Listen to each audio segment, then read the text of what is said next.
Hi friends, అందరూ ఎలా ఉన్నారు? ఏం చేస్తున్నారు? ఏంటి రాజేశ్వరి గారు గడియారం చూపిస్తున్నారు, అందులోనైతే టైం 4 అయింది, అంత చీకటిగా ఉంది అనుకుంటున్నారా?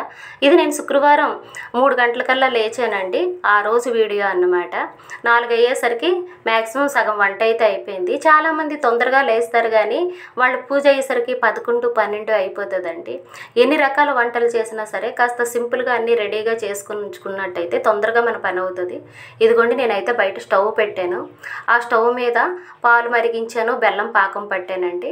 మామూలుగా బయటేమో చక్కగా రైస్ వండుకుని పరవాన్నం, ఆ తర్వాత ఇలా ఒక్కొక్కటి చక్కగా అందించాను అనమాట. స్టవ్కి మనం ఎప్పుడైనా సరే ఒకదాని తర్వాత ఒకటి ప్రిపేర్డ్గా ఉన్నట్టయితేనే మనకు వంట అవుతుందండి, లేకపోతే కాస్త లేట్ అయిపోతుంది. ఇదిగోండి, బూరెలు కూడా అయిపోయి నేను 3 వంటలు చేస్తానని చెప్పాను కదా, ఇది రెండో వంటగా బూరెలు చేశాను అనమాట. అసలు ఇది ఒరిజినల్ సౌండ్ ఉంచేద్దాం అనుకున్నాను ఫ్రెండ్స్. బూరెలు వేగే సౌండ్ అయితే అదే మనం బూరెలు వేసేటప్పుడు వచ్చే సౌండ్ అయితే చాలా బాగుంటుంది కదా. కాకపోతే పక్కనే గుళ్ళో సాంగ్స్ వస్తున్నాయండి, అందువల్ల నేను ఒరిజినల్ సౌండ్ ఏమీ ఉంచలేదు. ఇదిగోండి, పులిహోరకు కూడా తాలింపు వేసేస్తున్నాను. నాకున్నంతలో చాలా సింపుల్గా చేసుకున్నానండి పూజ. నేను స్టార్టింగ్ నుంచి ఎప్పుడూ కూడా 3 వంటలే పెడుతున్నానండి. మనకి ఏదైనా సరే వ్రతాలు పూజలు చేసేటప్పుడు మనకు ఉన్నదని ఒకలాగా లేదని ఒకలాగా చేయకూడదంట ఫ్రెండ్స్. స్టార్టింగ్ నుంచి ఎలా చేసామో అలాగే చేసుకున్నట్టయితే మంచిదని చెప్తారు పెద్దలు. నేనైతే అదే ఫాలో అవుతానండి. అంటే నేను ఒక 5 రకాల వంటలు చేయాలన్నా నేను చేస్తాను, కానీ స్టార్టింగ్ నుంచి నాకు ఉన్నంతలో పిల్లలు చిన్నప్పుడు కాస్త ఇబ్బందుల్లో ఉండేటప్పుడు నేను పులిహోర, బూరెలు, పరమాన్నం మాత్రమే పెట్టేదాన్నండి. ఇప్పుడు కూడా అదే, కాకపోతే కొంచెం ఎక్కువ చేస్తున్నాను అనమాట. అప్పుడు తక్కువ చేసేదాన్ని, ఇప్పుడు ఎక్కువ చేస్తున్నాను, అంతే తేడా. కానీ నేను వంటకాలు అయితే మాత్రం ఏం పెంచలేదండి. 3 రకాల పువ్వులు, 3 రకాల పళ్ళు పెడతానమాట. ఇదిగోండి, బూరెలు అయితే అయిపోయి, పులిహోర అయిపోయింది. తర్వాత మామూలుగా నార్మల్గా అయితే ఇదిగోండి, ఇది పరమాన్నం. శనగలు అయితే మాత్రం ఎప్పుడూ చేస్తానండి.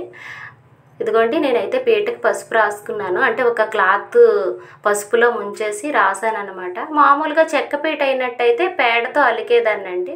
ఆ తర్వాత ముందు రోజే కడిగి చక్కగా ఆరబెట్టుకున్న బియ్యం పిండి ఆడించానండి, దాంతో నేను ముగ్గు వేసుకుంటున్నాను.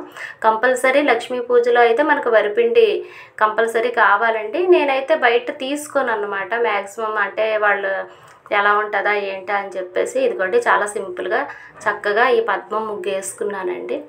ఆ తర్వాత కలసాన్ని బియ్యం వేసాను, బియ్యం వేసి కలసం ఏర్పాటు చేసుకున్నాను. అంటే నేను ఇవన్నీ ఎందుకు చెప్తున్నానంటే ఫ్రెండ్స్, నేను చేసింది మాత్రమే చెప్తున్నాను. నాకు తోచినంతలో నేను ఎలా చేశానో మీకు చెప్పాలనుకుంటున్నాను అనమాట. అంతకుమించి పూజా విధానం ఇదేనండి అని నేను చెప్పట్లేదు. ఓకేనా ఫ్రెండ్స్, నేనైతే ఇత్తడి చెంబుని తీసుకున్నానండి. అందులో జవ్వాది, తర్వాత గంధం, అక్షంతలు, పసుపు, కుంకుమ అన్నీ వేసి చక్కగా కలసాన్ని తయారు చేసుకున్నాను ఫ్రెండ్స్. చూస్తున్నారు కదా, ఈసారి పువ్వులు అయితే మాత్రం నాకు చాలా ఎక్కువ వచ్చాయండి. విరజాజులు చక్కగా 3 రోజుల నుంచి కట్టి దాచుకున్న విరజాజులు చూడండి, కలసానికి వేశాను, అమ్మవారి పటానికి వేశాను.